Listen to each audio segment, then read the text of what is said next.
ಮಾನ್ಯ ಅಧ್ಯಕ್ಷರೇ, ಉತ್ತರವನ್ನು ಒದಗಿಸಲಾಗಿದೆ. ಅಧ್ಯಕ್ಷರೇ, ಸಚಿವರಲ್ಲಿ ಮನವಿ ಮಾಡ್ತಕ್ಕಂಥದ್ದಿಷ್ಟೇ. ಶಾಲಾ ಕಟ್ಟಡಗಳು ನೂರಾರು ವರ್ಷದಿಂದ ಕಟ್ಟಿರ್ತಕ್ಕಂಥ ಶಾಲಾ ಕಟ್ಟಡಗಳಿಗೆ ದುರಸ್ತಿ ಆಗಿಲ್ಲ. ಮರದ ಕೆಳಗಡೆ ಪಾಠ ಮಾಡ್ತಾ ಇದ್ದಾರೆ. ದುರಸ್ತಿ ಮಾಡಬೇಕು ಒಂದು ಶಾಲೆನ ಅಂತಂದರೆ 10 ಲಕ್ಷ ಕಡಿಮೆ ಅಂದರೂ 10 ಲಕ್ಷನಾದ್ರು ಕೊಡಬೇಕು, ಮಳೆ ನೀರು ಸೋರದೆ ಇದ್ದಂಗೆ.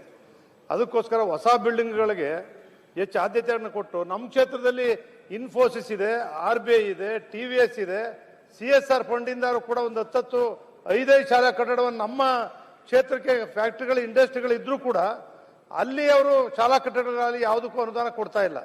ನಾವೆಲ್ಲ ಸರ್ಕಾರ ಕೊಟ್ಬಿಡ್ತಾ ಇದ್ದೀವಿ, ನೀವು ಅಲ್ಲಿಂದ ತಗೋಬೇಕು ಅಂತ ಹೇಳ್ತಿದ್ದಾರೆ. ಅದರಿಂದ ನಮ್ಮಲ್ಲೇ ಇಂಡಸ್ಟ್ರಿಯಲ್ ಕ್ಷೇತ್ರಗಳಿರೋದ್ರಿಂದ ಶಾಲಾ ಕಟ್ಟಡಗಳು ಬಹಳ ಮುಖ್ಯ. ಪ್ರಾಥಮಿಕ ಶಾಲೆಗಳು ಬಡವರ ಮಕ್ಕಳು ಹೆಚ್ಚಿನ ಸಂಖ್ಯೆಯಲ್ಲಿ ಬರ್ತಾ ಇದ್ದಾರೆ.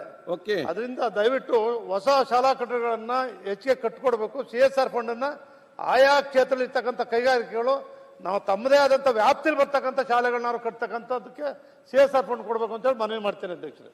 ಮಾನ್ಯ ಅಧ್ಯಕ್ಷರೇ, ಅದನ್ನು ಈಗ ಎಲ್ಲ ಶಾಸಕರಿಗೆ ಹೇಳಿದಿಷ್ಟೇ. ಈಗ ಒಂದು CSR school is very important. CSR fund ಒಂದು ಸರ್ಕಾರ ಮಂತ್ರಿಗಳಿಗೆ ಸಾಧ್ಯತೆ ಅಷ್ಟು ರಾಜ್ಯ ಸರ್ಕಾರ ಮತ್ತು ಕೇಂದ್ರ ಸರ್ಕಾರ ಕೊಡ್ತದೆ. ಒಂದು ಹೆಚ್ಚಿನ ಜವಾಬ್ದಾರಿ ಎಲ್ಲ ಶಾಸಕರಿಗಿದೆ. ನಿಮ್ಗೆ ಇವತ್ತೆಲ್ಲ ನಾಳೆ ಮುಖ್ಯಮಂತ್ರಿ ವಿಶೇಷ ಅನುದಾನ ಕೊಡ್ತಾರೆ. ಆಗ ಬರೀ ರೋಡ್ ತೋಡು ಮಾಡೋದಲ್ಲ, ಅದರಲ್ಲಿ ಬಂದಂತ ಕೆಲವನ್ನು ಬಹುಶಃ ನಾವು ಶಾಲಾ ಬಿಲ್ಡಿಂಗ್ ಕೂಡ ಅನುದಾನ ಇಡಬೇಕು. ನನಗೆ ಕೊಟ್ಟದ್ರೆ ನಾನು 5 ಕೋಟಿ ರೂಪಾಯಿ ಇಟ್ಟಿದ್ದೇನೆ ಬರೀ ಶಾಲಾ ಕಾಲೇಜಿಗೆ. ಮುಖ್ಯಮಂತ್ರಿಗಳು ಬರೀ ಆಡಳಿತ ಪಕ್ಷದವ್ರಿಗೆ ಅಷ್ಟೇ ಇಲ್ಲ ಮುಂದೆ ಕೊಡ್ತಾರೆ. ಕೊಟ್ಟಾಗ ಏನು ಕೊಡ್ತಾ ಇಲ್ಲ. ಆಯ್ತು, ಈಗ ಮುಗಿಲಿಲ್ಲ, ಅದು 1.5 ವರ್ಷ ಆದಷ್ಟೇ ಅಲ್ಲ, ಕೊಡ್ತಾರೆ. ಗಟ್ಟಿ ಮಾಡಬೇಡಿ.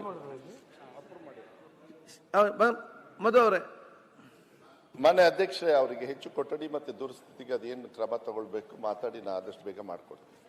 ಶಿವಣ್ಣ, ಅನೇಕಲ್, ನರೇಂದ್ರ ಸ್ವಾಮಿ.